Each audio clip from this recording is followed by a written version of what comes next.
Hello students. तो जैसा कि आप सभी लोगों का एसएससी जो एमटीएस का एग्ज़ाम है वो होना है सितंबर में।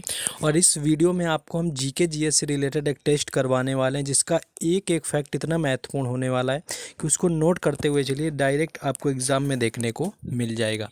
तो बिना टाइम वेस्ट के शुरुआत करेंगे, लेकिन उससे पहले कंडीशन ये है कि सभी को वीडियो को लाइक करना है, कमेंट करना है, शेयर कर देना है और चैनल को ज़रूर सब्सक्राइब करके रखना है, क्योंकि इस तरह का कंटेंट यहाँ पर मिलता रहेगा।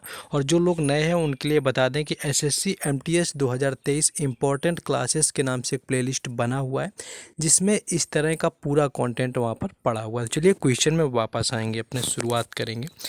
पहला क्वेश्चन जैसे दिया हुआ है कि वेनिया जलप्रपात भारत के किस राज्य में है। तो अगर वेनिया जलप्रपात की बात करें कि भारत के किस राज्य में, तो देखिए आपके चार ऑप्शन दिए हुए हैं, आपको याद करना है कि कौन सा राज्य में, अगर आपने ऑलरेडी पढ़ रखा है। तो अगर वेनिया जलप्रपात की यहाँ पर बात कर लें तो ये आपका आता है मेघालय में, यानी कि ऑप्शन डी जो है इसका राइट आंसर हो जाएगा, जहाँ पर जो है वेनिया जलप्रपात आता है। इसके साथ साथ एक जोग जलप्रपात है, वो भी मेघालय में आता है। इसके बाद में एक पलानी होता है, ये आपका दूसरा होता है। इसके साथ कोयली घर होता है, तीसरा होता है। तो ये जो होते हैं कुछ और जो जलप्रपात है जो कि मेघालय राज्य से संबंधित है। और अगर भारत का सबसे ऊंचा पूछ लिया जाए कि सबसे ऊंचा कौन सा है, तो सबसे ऊंचा जो झरना होगा, सबसे बड़ा की बात करें तो वो हो जाता है कुंचिमल, जो कि कर्नाटक राज्य में आता है। और वहीं सबसे अगर छोटा पूछ लिया जाए कि सबसे छोटा कौन सा है, तो सबसे छोटा जो जलप्रपात है भारत का वो है हुंडरू जलप्रपात, जिसकी बात करें तो वो झारखंड राज्य में स्थित है। तो हुंडरू भी कई बार पूछा गया, सारे याद रखना है। इसके बाद एक और क्वेश्चन यहाँ पर बनता है कि जो दूध सागर जलप्रपात है, यानी कि दूध सागर कई बार पूछा जाता है कि कहाँ पर है, तो दरअसल ये गोवा में है। और कई बार ये पूछा गया एक क्वेश्चन कि जो दूध सागर आपका जलप्रपात है वो किस नदी पर बना हुआ है। तो अगर दूध सागर जल की बात करें कि किस नदी के अंतर्गत आता है, तो जो है मांडवी नदी इसका राइट आंसर हो जाएगा, यानी कि मांडवी नदी पर बना हुआ है। तो सारे फैक्ट एक एक लिखते हुए चलना है आपको, बिल्कुल आपको एग्ज़ाम टू मतलब आपका जो टू द पॉइंट यहाँ पर करवाने वाले हैं। नेक्स्ट क्वेश्चन देखेंगे। नेक्स्ट क्वेश्चन जैसे यहाँ पर आ गया है कि मंडेली और किंथाली निम्नलिखित में से किस राज्य में बोली जाने वाली बोलियां हैं। तो यहाँ पर देखिए मंडेली और किंथाली की बात करें कि ये किस राज्य में बोली जाती है, लेकिन उससे पहले अगर आपसे बोले कि संविधान की जो 8वीं अनुसूची है उसमें कितनी भाषाएं शामिल हैं, अगर आपको पता होगा तो पहले ही कमेंट कर दें। तो देखिए 22 भाषाएं जो हैं आपकी संविधान की 8वीं अनुसूची में शामिल है। और पहले जो थी वो कुल 14 भाषाएं शामिल की गई थी मूल तौर पर 8वीं अनुसूची में जब बनाई गई थी, लेकिन उसके बाद कुछ संशोधन होते हैं जिसके तहत वहाँ पर भाषाएं बदल दी गई थी। और वहीं अगर शास्त्रीय भाषाओं की संख्या की बात करें तो कुल 6 शास्त्रीय भाषाएं हैं भारत की, जिसमें सबसे पहली जो है वो तमिल आती है 2004 में, और सबसे अंतिम जो है वो आती है उड़िया, यहाँ पर शास्त्रीय भाषा, जो कि 2014 में आई हुई थी। इसके बाद 2005 संस्कृत आई हुई थी। ठीक है, तो आपको ये बताना है कि इससे आपका 2013 जैसे मलयालम था, 2008 में कन्नड़ और तेलुगु था। तो जिसको 6 भाषाएं याद हैं एग्जैक्ट, हमने तो बता दिया, अगर आपने वन शॉट में सुन पाए हो। विथ ईयर आपको लिख देना है, क्योंकि पिछले जो टेस्ट हुए हैं उसमें आपका एक शास्त्रीय भाषा से रिलेटेड क्वेश्चन था, तो हमने ऑलरेडी आपको बताया हुआ था। तो जिनको याद है वो यहाँ पर कमेंट बॉक्स में तुरंत छाप देंगे। तो देखिए मंडेली और किंथाली की बात पूछी गई थी बात, तो ऑप्शन सी जो यहाँ पर दिया हुआ है छत्तीसगढ़ राइट आंसर हो जाएगा। नेक्स्ट क्वेश्चन है। नेक्स्ट क्वेश्चन यहाँ पर आया हुआ है कि एमनेस्टी नामक पुस्तक के लेखक निम्नलिखित में से कौन है। तो देखिए एमनेस्टी यहाँ पर पूछी गई है कि जो एमनेस्टी बुक है उसके लेखक कौन है। तो यहाँ पर देखिए एक और पुस्तक है वाइट टाइगर के नाम से, यानी कि एक वाइट टाइगर है, एक और बुक है जो कि है सिलेक्शन डे के नाम से, और ये तीसरी बुक है एमनेस्टी, जो कि एक ही राइटर के द्वारा लिखी गई। तो अगर तीनों में से एक भी पुस्तक आपको पता थी पहले से, तो आई होप कि आपको आंसर भी पता चल गया होगा। अगर तीनों में से कोई पूछी हो, आपने पढ़ रखी होगी, क्योंकि ये देखो तीनों ही बुक्स जो हैं एसएससी एग्ज़ाम में पूछी गई, चाहे फिर वो सिलेक्शन डे हो, द वाइट टाइगर हो या एमनेस्टी हो, तीनों ही पूछी गई हैं।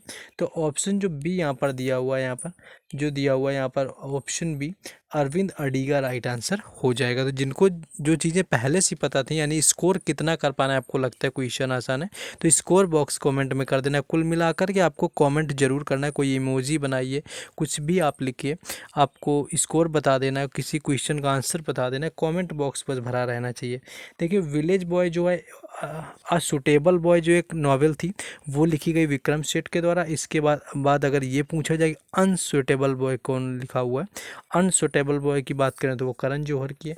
और यहाँ पर शशि थरूर की बात करें तो इनकी काफ़ी एक पुस्तक है यहाँ पर जो द ग्रेट इंडियन नॉवल, कई बार पूछी गई एसएससी एग्जाम में, तो वो भी याद रखना है। बाकी सलमान दोस्ती ने, एक्चुअली ये सलमान रुश्दी होता है जो कि एक लेखक है। बाकी खुशवंत सिंह की पुस्तक ट्रेन टू पाकिस्तान वगैरह भी जो है वो भी कई बार पूछी जाती है। नेक्स्ट क्वेश्चन है कि जो प्राचीन शहर है, यानी प्राचीन शहर हम्पी निम्नलिखित में से किस साम्राज्य की राजधानी था। तो अगर हम्पी की देखिए यहाँ पर बात करें कि किस साम्राज्य की ये राजधानी था, तो पहली चीज़ तो जिसका राइट आंसर हो जाएगा वो विजयनगर हो जाएगा, यानी कि विजयनगर जो है इसकी राजधानी हम्पी में थी। और अगर विजयनगर की बात करें तो 1336 में हरिहर और बुक्का नामक दो भाई थे जिन्होंने विजयनगर साम्राज्य की स्थापना की। और सबसे अगर ये पूछ लिया जाए कि सबसे जो शासक था, यानी कि प्रसिद्ध शासक रहा, पराक्रमी शासक रहा यहाँ पर विजयनगर साम्राज्य का, तो वो था कृष्णदेव राय। तो ये भी यहाँ पर याद रखना है, कृष्णदेव राय यहाँ पर रहा हुआ था। और बाकी जो है यहाँ पर 1336 ईस्वी में हरिहर और बुक्का के द्वारा यहाँ पर हुई थी इसकी स्थापना। साथ ही साथ क्या है कि विजयनगर जो है उसी को वर्तमान में हम्पी के नाम से ही जानने लगे हैं। देखिए ये जो पीडीएफ है आप लोगों के लिए, जितने भी 2023 में एग्ज़ाम हुए हैं एसएससी के अंदर, और एसएससी में क्वेश्चन मोस्टली रिपीट होते हैं, तो जितने हम आपको फैक्ट बताते हैं उससे कहीं 50 गुना ज़्यादा जो फैक्ट हैं इसके अंदर जीके जीएस पीडीएफ में ऐड किए गए हैं, जो कि बिल्कुल एग्ज़ाम ओरिएंटेड है। आपके एग्ज़ाम में सेम टू सेम क्वेश्चन देखने को मिलेगा। तो इसमें 3 एग्ज़ाम की पीडीएफ यहाँ पर शामिल की गई हैं जो कि 2023 में हुए हैं, एसएससी सीएचएसएल 2022, एसएससी एमटीएस 2022 और एसएससी सीजीएल 2023। तो इनका जो कॉम्बो प्राइस है वो 49 रुपीज़ रखा गया है। सिंगल एग्ज़ाम का 25 रुपीज़ है। मोस्ट ऑफ द लोग तो वैसे भी ले चुके हैं, ऑलरेडी काफ़ी सेलिंग हो चुका है इसका। तो जिन लोगों का अभी यहाँ पर नया वीडियो आप लोग देख रहे हैं, नए हैं या आपने नहीं लिया हुआ है, तो आपको व्हाट्सएप नंबर दिया हुआ है, इस पर कॉन्टेक्ट करके जो है परचेज़ कर लेना है। नेक्स्ट आगे देखेंगे हम लोग, अपने जाएंगे क्वेश्चन में वापस। देखिए विजयनगर का आपका ये क्वेश्चन हो गया। नेक्स्ट क्वेश्चन यहाँ पर आ गया है कि जो पोकोड झील है निम्नलिखित में से किस राज्य में स्थित है। तो अगर पोकोड की बात करें कि जो पोकोड झील है तो इसका जो राइट आंसर यहाँ पर बात करें तो पहली चीज़ तो तमिलनाडु जो है इसका राइट आंसर हो जाएगा, यानी option A right here.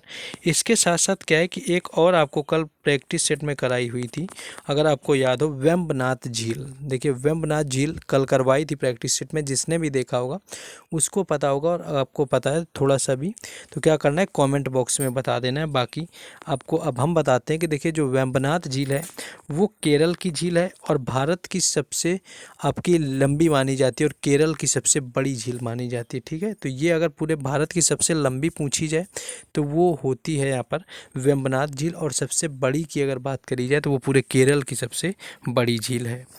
Next आगे क्वेश्चन देखेंगे, लेकिन उससे पहले बताना चाहेंगे कि जो हर अपडेट है आपको टेलीग्राम चैनल और व्हाट्सएप ग्रुप पे मिल जाती है, जिसके लिंक आपको डिस्क्रिप्शन में दिए हैं।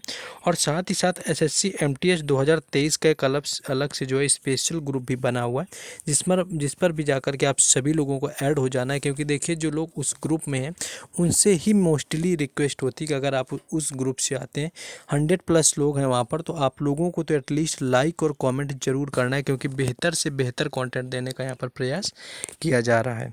चलिए नेक्स्ट क्वेश्चन देखेंगे। नेक्स्ट क्वेश्चन है कि जो घेरिया नृत्य है निम्नलिखित में से किस राज्य से संबंधित है। तो यहाँ पर अगर घेरिया नृत्य की बात करें तो देखिए ऑप्शन पहला दिया हुआ है यहाँ पर गुजरात, राइट आंसर हो जाएगा, यानी गुजरात से संबंधित है घेरिया नृत्य। इसके साथ साथ एक रण उत्सव है, वो भी कई बार पूछा जाता है, गुजरात में ही मनाया जाता है। इसके साथ साथ गरबा नृत्य है, वो भी यहाँ पर संबंधित है गुजरात से। इसके साथ साथ डांडिया नृत्य होता है, वो भी गुजरात से संबंधित है। ठीक है, तो ये सारे जो नृत्य हैं ये गुजरात से संबंधित हो जाएंगे। बाकी जो अदर जैसे आपको दिया हुआ है, जैसे कि आपको उत्तराखंड दिया हुआ है, तो उत्तराखंड का छोलिया नृत्य काफ़ी प्रचलित है। गोवा की बात करें तो गोवा का जो सिग्मो फेस्टिवल होता है, कई बार पूछा जा चुका है, तो सिग्मो फेस्टिवल काफ़ी इंपॉर्टेंट होता है। महाराष्ट्र की बात करें तो आपका जो लावड़ी नृत्य हो गया, तमाशा हो गया, कोली नृत्य हो गया, तो ये सारे नृत्य महाराष्ट्र से संबंधित हैं। तो आपको सारे फैक्ट जितने भी मैं बताता हूँ उनको अगर नोट भी कर लेंगे तो आपको डिट्टो क्वेश्चन देखने को मिल जाएंगे। बाकी अदरवाइज़ पीडीएफ भी आपको पेड पीडीएफ के बारे में बता दिया गया है। नेक्स्ट क्वेश्चन है कि निम्नलिखित में से कौन सा एक प्राकृतिक गैस का घटक है। देखिए प्राकृतिक गैस की अगर घटक की यहाँ पर बात करें आपका, तो ऑप्शन जो सी दिया हुआ है मेथेन जो है यहाँ पर राइट आंसर हो जाएगा। नेक्स्ट आगे क्वेश्चन देखेंगे हम लोग। नेक्स्ट क्वेश्चन है कि भारत सरकार के द्वारा प्रथम पद्म श्री पुरस्कार प्राप्त करने वाला निम्नलिखित में से खिलाड़ी कौन है। तो देखिए प्रथम जो पुरस्कार जिसने प्राप्त किया हुआ था पद्म श्री भारत सरकार के द्वारा, उसकी अगर बात करें तो ये जो पाने वाले थे वो व्यक्ति की बात करें वो एक खिलाड़ी थे, और जो जिनका संबंध है वो हॉकी के खेल से था, यानी कि ये थे ऑप्शन ए धनराज पिल्लाई इसका राइट आंसर हो जाएगा, जो कि हॉकी से संबंधित थे। इसके साथ साथ अगर यहाँ पर पूछा जाए महिला कौन थी जो पहली पाई हुई थी, वो थी आरती साहा। आपने ल्यूसेंट अगर बुक पढ़ी होगी तो उसमें जो स्टैटिक का पार्ट आता है उसमें वहाँ पर तैराकी से संबंधित एक महिला दी गई है भारत की प्रथम, तो वो आरती साहा वहाँ पर आपको नाम मिलेगा। अगर ऑलरेडी पढ़ा रखा होगा तो जाना पहचाना नाम है, और यही वो भारतीय महिला हैं प्रथम जिन्हें कि पद्मश्री पुरस्कार दिया गया। बाकी 2019 में क्या था कि भरतनाट्यम की जो नृत्यांगना थी नर्तकी नटराज, उसको भी दिया जा चुका है एज ए ट्रांसजेंडर। ठीक है, तो वो भी याद रखना है। तो यहाँ पर आरती शाह हो जाएगा। बाकी अगर ये पूछा जाए कि पद्म विभूषण किसको दिया गया, तो पद्म विभूषण की अगर बात होगी तो सत्येंद्र नाथ जो बोस है इसका राइट आंसर हो जाएगा। नेक्स्ट क्वेश्चन है भारतीय संविधान का कौन सा अनुच्छेद राज्यों के राज्यपाल की व्याख्या करता है, यानी कि कौन से अनुच्छेद में कहा गया है कि प्रत्येक राज्य का एक राज्यपाल होगा। तो देखिए राज्यपाल का जो अनुच्छेद है वो 153 होता है, यानी कि 153 के तहत क्या होता है कि हर राज्य का एक राज्यपाल होता है। और जो अनुच्छेद 171 होता है ये होता है राज्यपाल की क्षमादान की शक्ति से संबंधित होता है। राष्ट्रपति जो होता है वो अनुच्छेद 52 के तहत बनता है, उस पर महाभियोग लगाया जाता है, वो अनुच्छेद 61 के तहत होता है। और जो अनुच्छेद 72 होता है यानी कि आर्टिकल 72 होता है, ये क्या करता है कि ये यहाँ पर माफ़ करने का प्रावधान, यानी कि माफ़ी देने का, सज़ा माफ़ करने का प्रावधान राष्ट्रपति के अंदर होता है। तो ये सारे देखिए राज्यपाल और राष्ट्रपति से रिलेटेड जितने भी फैक्ट बताए हुए हैं सबको देखना है, क्योंकि इससे रिलेटेड क्वेश्चन देखने को ज़रूर मिल जाएगा। नेक्स्ट क्वेश्चन है नेक्स्ट है कि सिडबी का पूर्ण रूप क्या है। देखिए सिडबी के ऑप्शन यहाँ पर बहुत सारे दिए हुए हैं। पहली चीज़ तो ये याद रखना है, देखिए पहला ऑप्शन देखो स्मॉल सर्विस दो चीज़ें लिखी हुई हैं। तो पहला चीज़ क्या होता है कि जो सिडबी में एस होता है उसका मतलब स्मॉल होता है, सर्विस से कोई लेना देना नहीं है।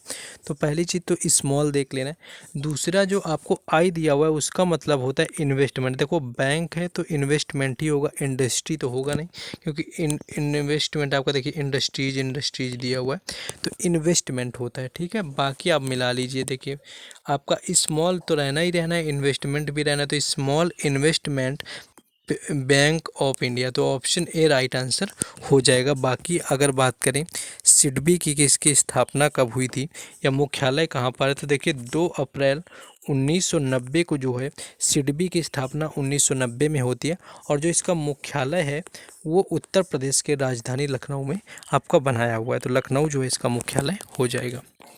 नेक्स्ट आगे देखेंगे। नेक्स्ट है मेघालय का पारंपरिक नृत्य त्यौहार जो यहाँ पर साध सुख नाम का, यानी कि जो साध सुख त्यौहार है वो किस अवसर पर किया जाता है। तो अगर साध सुख की बात करें तो ऑप्शन जो 2 दिया हुआ है बुआई इसका राइट आंसर हो जाएगा। जब बुआई होती है उस समय पर मेघालय का जो नृत्य है साध सुख उसका आयोजन किया जाता है। नेक्स्ट आगे क्वेश्चन देखेंगे। नेक्स्ट आगे आता है कि निम्नलिखित में से कौन मानव शरीर का एक साइनोनोवियल जोड़ नहीं है। तो देखिए यहाँ पर ये पूछा है कि इनमें से कौन है जो साइनोनोवियल जोड़ के अंतर्गत नहीं आता। तो यहाँ पर ऑप्शन जब आप देखेंगे तो यहाँ पर एक ऑप्शन मिलता है सूचर जोड़, ये जो होता है आपका साइनोवियल आपके जोड़ के अंतर्गत नहीं आता है। नेक्स्ट क्वेश्चन आगे दिया हुआ है। नेक्स्ट क्वेश्चन है कि रामगुंडम ऊर्जा संयंत्र निम्नलिखित में से इसका उत्पादन जो है रामगुंडम ऊर्जा संयंत्र में किसके उत्पादन के लिए प्रसिद्ध है, यानी कि जो ऊर्जा संयंत्र है। देखिए ये जो रामगुंडम है, अगर इसकी बात करें कि ये कहाँ पर स्थित है, अगर कई बार ये पूछा जा सकता है कि इसका स्थित कहाँ पर है, तो ये तेलंगाना में स्थित है, रामगुंडम ऊर्जा संयंत्र। और इसके साथ साथ बात करें तो ये तापीय ऊर्जा से संबंधित है, यानी कि थर्मल पावर प्लांट है, यानी कि तापीय ऊर्जा से जो है इसका संबंध है। तो ये भी यहाँ पर याद रखना है। बाकी अगर बात करें इसके साथ साथ जो है आपका तेलंगाना से संबंधित है। और सबसे पहला अगर थर्मल पावर प्लांट आपसे कभी पूछ दिया जाए कि जो सबसे पहला था वो कौन सा था, तो वो था हुसैन सागर, यानी कि हुसैन सागर जो है पहला थर्मल पावर प्लांट था भारत का, जो कि हैदराबाद में है। तो इसको भी याद रखना है। तो इस तरह से देखिए स्टैटिक भी यहाँ पर मजबूत होते हुए चला जाएगा। नेक्स्ट आगे आते हैं, देखिए सही कर देते हैं इसको, ठीक है। तो यहाँ पर जो है अगर पहला पूछा जाए तो हुसैन सागर है हैदराबाद में, और रामगुंडम ऊर्जा संयंत्र ये भी आपका थर्मल पावर प्लांट है जो कि तेलंगाना के अंदर आता है। नेक्स्ट क्वेश्चन है कि विदेशी मुद्रा अधिनियम के स्थान पर विदेशी मुद्रा प्रबंधन अधिनियम किस वर्ष लागू किया गया था। देखिए पहले होता था विदेशी मुद्रा विनियमन अधिनियम। इसके बाद क्या होता है कि 1998 में यहाँ पर एक आपका आता है, पारित होता है यहाँ पर प्रस्ताव, जो कि आपका था विदेशी मुद्रा प्रबंधन अधिनियम का 1998 में पारित किया जाता है, वहाँ पर आता है प्रस्ताव। उसके बाद 1999 यानी कि 1999 में ये लागू हो जाता है। इसमें क्या होता है कि इसके जो फ़ायदे हैं यहाँ पर विदेशी मुद्रा अधिनियम के, ये होता है कि बाहरी व्यापार में आसानी होती है, भुगतान वगैरह करने में जो होता है काफ़ी आसानी रहती है। तो उससे रिलेटेड यहाँ पर है। नेक्स्ट क्वेश्चन है कि एशिया की सबसे पुरानी रंगशालाओं में से एक रंग घर का निर्माण किस वंश के शासकों के द्वारा करवाया गया था। देखिए जो रंग घर का निर्माण है, वो जो निर्माण करवाया गया था वो अहोम वंश के द्वारा किया गया था, यानी कि अहोम साम्राज्य था उसके शासकों के द्वारा किया गया था। अहोम साम्राज्य क्या होता है कि ज़्यादातर बुक में भी इसके बारे में नहीं दिया होता है, लेकिन क्वेश्चन यहाँ पर आ जाते हैं। अहोम क्या है, जो असम का संबंधित, यानी कि असम से जो संबंधित था, असम के एरिया में फैला हुआ था पूरा। और अगर बात करें कि इसकी जो राजधानी कहाँ पर थी, तो राजधानी जो है वो शिव सागर में थी, यानी कि राजधानी जो है वो शिव सागर में थी। इसके साथ साथ अगर बात करें इसकी स्थापना किसने की, तो स्थापना जो है चुकाफा नाम का एक व्यक्ति था जिसके द्वारा की गई थी 1228 के दौरान, यानी कि 1228 में जो है इसकी स्थापना की गई थी। हो सकता है वॉइस में कभी राइटिंग करते वक्त ऊपर नीचे हो जाता है तो वॉइस इशू हो जाएगा। ऑलरेडी मेरा माइक गड़बड़ हो गया, विदाउट माइक यहाँ पर बना रहे हैं। बाकी जैसे ही 2 से 4 दिन में माइक आ जाता है तो आपको आसानी से बिल्कुल अप्रोप्रिएट वॉइस और अप्रोप्रिएट यहाँ पर स्क्रीन में राइटिंग मिलेगी। हमारा ये प्रयास रहेगा। बस इतने हार्डवर्क और डेडिकेशन के लिए बस आपको वीडियो को लाइक, कमेंट, शेयर और सब्सक्राइब करना होता है चैनल को, तो वो आपको कर देना। तो सबसे पहले तो कमेंट आते ही आते किया करो, लाइक और कमेंट।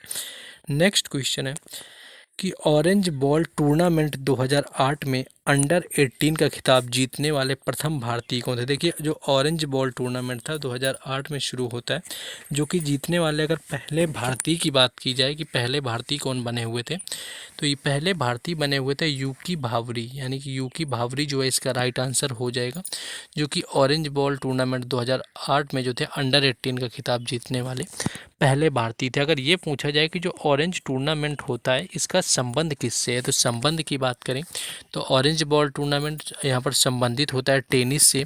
और इसके साथ साथ एक और नाम प्रचलित है यश धूल। तो यश धूल जो है ये अंडर 19 के क्रिकेट से संबंधित है, जिन्होंने अंडर 19 का जो क्रिकेट वर्ल्ड कप था उसको जिताया हुआ था भारत को, जो कि इंग्लैंड को हरा करके जीता गया था। तो ये भी यहाँ पर याद रखना है। यश धूल से भी रिलेटेड क्वेश्चन मोस्टली पूछे जा रहे हैं। अंडर 19 जो टीम है उसके कैप्टन रहे हुए हैं। नेक्स्ट आगे क्वेश्चन है, नेक्स्ट है कि पंचायती राज संस्थाओं में मध्यवर्ती स्तर को किस नाम से जाना जाता है। तो पंचायती राज संस्थाओं में अगर मध्यवर्ती स्तर की बात करी जाए कौन होता है, तो ये होती है पंचायत समिति, जो कि इसके अंतर्गत होती है। बाकी पंचायती राज की अगर पूरी बात करें तो कि इसकी स्थापना जो है किसके सिफारिश पर की गई थी, तो देखिए वो आपको कल भी बताया हुआ था कि बलवंत राय मेहता समिति थी, उनकी सिफारिश पर की गई थी। इसके साथ साथ अगर बात करें जो गुजरात है, आपको शायद पहले से ना पता हो तो गुजरात के जो दूसरे सीएम थे उनके वो रहे हुए थे बलवंत राय मेहता, यानी कि गुजरात के जो दूसरे मुख्यमंत्री के रूप में भी बलवंत राय मेहता ने काम किया, जिनकी समिति की सिफारिश पर जो है यहाँ पर चुनाव पंचायती राज की स्थापना होती है। तो ये अगर बात करें हुई थी, और जो 1959 में यानी कि 1959 टाइम हुई थी आपकी। इसके साथ साथ बात करें सबसे पहले राजस्थान के नेल्लौर ज़िले में इसको शुरू किया गया था। नेक्स्ट आगे बढ़ेंगे हम लोग। नेक्स्ट क्वेश्चन देखते हैं क्या है आपका। नेक्स्ट है कि मार्क्सवादी भारतीय कम्युनिस्ट पार्टी का गठन कब किया गया था। तो अगर मार्क्सवादी कम्युनिस्ट पार्टी की बात करें तो यहाँ पर जब आप ऑप्शन देखेंगे तो मार्क्सवादी जो कम्युनिस्ट पार्टी है उसकी स्थापना 1964 यानी कि 1964 में की गई थी, और करने वाले थे एम.एन. रॉय थे, मजूमदार थे। ठीक है, तो एम.एन. रॉय थे, एस.सी. मजूमदार वगैरह ये लोग थे जिन्होंने इसकी स्थापना की हुई थी मार्क्सवादी भारतीय कम्युनिस्ट पार्टी की 1964 यानी कि 1964 में। लेकिन देखिए अगर यहाँ से मार्क्सवादी हटा दिया जाए कि मार्क्सवादी नहीं, केवल आपका भारतीय कम्युनिस्ट पार्टी की स्थापना किसने की थी, तो भारतीय जो कम्युनिस्ट पार्टी है उसकी स्थापना 1925 यानी कि 1925 के अंदर कानपुर में की गई थी। तो ये भी यहाँ पर याद रखना है। नेक्स्ट क्वेश्चन आगे है। नेक्स्ट आगे चलेंगे। नेक्स्ट है कि निम्नलिखित में से किस भारतीय अभिनेता ने 2020 का रशियन ऑडियंस हार्ट पुरस्कार जीता हुआ था। तो अगर रशियन ऑडियंस हार्ट पुरस्कार की बात करें जो कि जीता गया था 2020 में प्रभास के द्वारा, तो प्रभास यानी कि ऑप्शन बी जो यहाँ पर राइट आंसर हो जाएगा। नेक्स्ट क्वेश्चन है कि किसी पिंड की गतिज ऊर्जा और स्थितिज ऊर्जा उसकी किस ऊर्जा की घटक होती है। तो किसी पिंड की अगर यहाँ पर गतिज और स्थितिज ऊर्जा की बात करें तो ये घटक होती यांत्रिक ऊर्जा का, यानी कि ऑप्शन जो डी है यहाँ पर राइट आंसर हो जाएगा। नेक्स्ट क्वेश्चन आगे है कि निम्नलिखित में से पादपों का कौन सा भाग कार्बन डाइऑक्साइड को ग्रहण करता है और वाष्प उत्सर्जन के समय जल हानि को सीमित करता है। देखिए जो जल हानि को सीमित करता है और कार्बन डाइऑक्साइड को ग्रहण करता है, देखिए तो यहाँ पर जो होता है कार्बन डाइऑक्साइड को जो ग्रहण करता है और वाष्प उत्सर्जन में जल हानि को सीमित करता है, तो वो रंध्रों के द्वारा होता है, यानी कि ऑप्शन जो सी यहाँ पर राइट आंसर हो जाएगा। नेक्स्ट आगे क्वेश्चन है कि अंग्रेज़ों के द्वारा पहली फैक्ट्री का निर्माण 1651 में किस नदी के किनारे हुआ था। तो देखिए नदी यहाँ पर पूछी गई है, तो कोलकाता की जो हुगली नदी यानी कि कोलकाता शहर में पहली बात तो ये पूछते हैं कि अंग्रेज़ों ने जो है पहली फैक्ट्री कहाँ पर लगाई थी, कि कभी इस तरह से भी पूछते हैं तो उसका राइट आंसर कोलकाता होता है। कभी ये पूछते हैं किस नदी के किनारे थी, तो हुगली नदी के किनारे इसकी स्थापना की हुई थी। और कभी कभी ये बोलते हैं कि अंग्रेज़ों ने जो है पहली फैक्ट्री कोलकाता में हुगली नदी के किनारे किस वर्ष लगाई हुई थी, तो उसका राइट आंसर हो जाता है 1651 यानी 1651।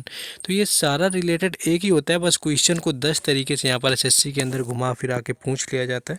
और देखिए प्रीवियस ईयर तो मोस्टली ही पूछे जाते हैं, ऐसा कोई एग्ज़ाम नहीं होता एसएससी का जिसमें कि प्रीवियस ईयर ना पूछेगा, तो प्रीवियस ईयर मोस्टली यहाँ पर पूछ लिए जाते हैं। बस आपको जितना बोला है कि आपको क्या करना है कि वीडियो को लाइक, कमेंट, शेयर और चैनल को सब्सक्राइब जरूर करें, क्योंकि एसएससी एमटीएस एग्ज़ाम तक आपको यहाँ पर बेहतर से बेहतर जो है कंटेंट आपको इंग्लिश वगैरह का मिलता रहेगा, जीके का मिलता रहेगा। आपको प्लेलिस्ट तो बता चुके हैं, एसएससी एमटीएस 2023 के नाम से प्लेलिस्ट है इंपॉर्टेंट क्लास की, उसमें ये सारी चीज़ें मिल जाएंगी। क्वेश्चन देखिए आपका दिया हुआ है कि किस देश ने अपना पहला कृत्रिम उपग्रह स्पुतनिक फर्स्ट लॉन्च किया हुआ था, यानी कि जो स्पुतनिक फर्स्ट है वो किसके द्वारा लॉन्च किया गया था। अगर इसकी बात करें स्पुतनिक फर्स्ट की, तो पहली चीज़ तो ये लॉन्च किया गया था रूस के द्वारा, यानी कि जो स्पुतनिक फर्स्ट है वो रूस के द्वारा लॉन्च किया जाता है 4 अक्टूबर 1957 यानी कि 1957 में स्पुतनिक फर्स्ट रूस के द्वारा लॉन्च किया गया। और जिसकी बात करें तो 26 अक्टूबर 1957 को इसकी बैटरी भी ख़त्म हो गई थी, जिसकी वजह से ये काम नहीं कर रहा था। तो ये भी पूछा जा सकता है कभी कभी, तो बाकी मोस्टली तो नहीं देखने को मिला, लेकिन इसकी डेट जो आपकी 4 अक्टूबर 1957 को इसको लॉन्च किया जाता है, रूस के द्वारा लॉन्च किया जाता है और पहला कृत्रिम उपग्रह था रूस का। तो ये यहाँ पर सारी चीज़ें नोट करके रखनी है, क्योंकि क्वेश्चन इससे देखने को ज़रूर मिलेगा। नेक्स्ट आगे देखेंगे क्वेश्चन। नेक्स्ट देखिए क्वेश्चन है कि ग्रेट विक्टोरिया का मरुस्थल किस देश में। देखिए इस तरह से रिलेटेड क्वेश्चन पहले भी आपसे पूछे हैं। पहले एक हमने पूछा था कि अनातोलिया का पठार कहाँ पर स्थित है। तो अनातोलिया का पठार, अगर जिन लोगों ने पिछले प्रीवियस ईयर सेट देखे उनको ज़रूर याद होगा। तो अनातोलिया का पठार कहाँ पर है ये कमेंट करके बताना है सभी को, जिन लोगों ने देखा होगा उन्हें पता होगा। और इसके साथ साथ दो नदियाँ यहाँ पर बताई हुई थी हमने इसी प्रैक्टिस सेट में जो पिछले हैं, कि डार्लिंग और मुर्रे नदी है वो किस देश में बहती है, और अनातोलिया का पठार। ये दोनों चीज़ें कमेंट बॉक्स में बता देनी जो लोग यहाँ तक वीडियो को देखा है। बाकी ग्रेट विक्टोरिया के मरुस्थल की बात करें तो ये ऑस्ट्रेलिया में स्थित है, यानी ऑप्शन बी जो है इसका राइट आंसर हो जाएगा। नेक्स्ट आगे एक आपको दिया हुआ है कि सीरिया की राजधानी निम्नलिखित में से कौन सी है। तो अगर सीरिया की राजधानी की बात करें तो आपको बता चुके हैं कजाकिस्तान की, आपको नॉर्वे की पता होगी पिछले वीडियोस में। आपका यहाँ पर देखिए सीरिया की पूछी हुई, तो सीरिया की जो राजधानी है वो दमिश्क है, यानी कि ऑप्शन डी जो है यहाँ पर, यानी कि दमिश्क राइट आंसर हो जाएगी, जो कि सीरिया की राजधानी है। देखिए ये था आपका टेस्ट ऑलमोस्ट जो कि यहाँ पर हमने करवाया हुआ है। बस आप लोगों से इतना ही रिक्वेस्ट है कि इतने डेडिकेशन हार्डवर्क के लिए लाइक कमेंट शेयर ना किया हो अभी तक तो वो कर देना है। बाकी चैनल को सब्सक्राइब करके रखें क्योंकि इसी तरह का कंटेंट यहाँ पर मिलेगा। साथ ही साथ आपको टेलीग्राम चैनल और व्हाट्सएप ग्रुप दोनों के लिंक डिस्क्रिप्शन में दिए हैं, तो वहाँ से जा कर के जुड़ जाना है क्योंकि हर जो अपडेट है वहाँ पर आपको मिलती रहेगी।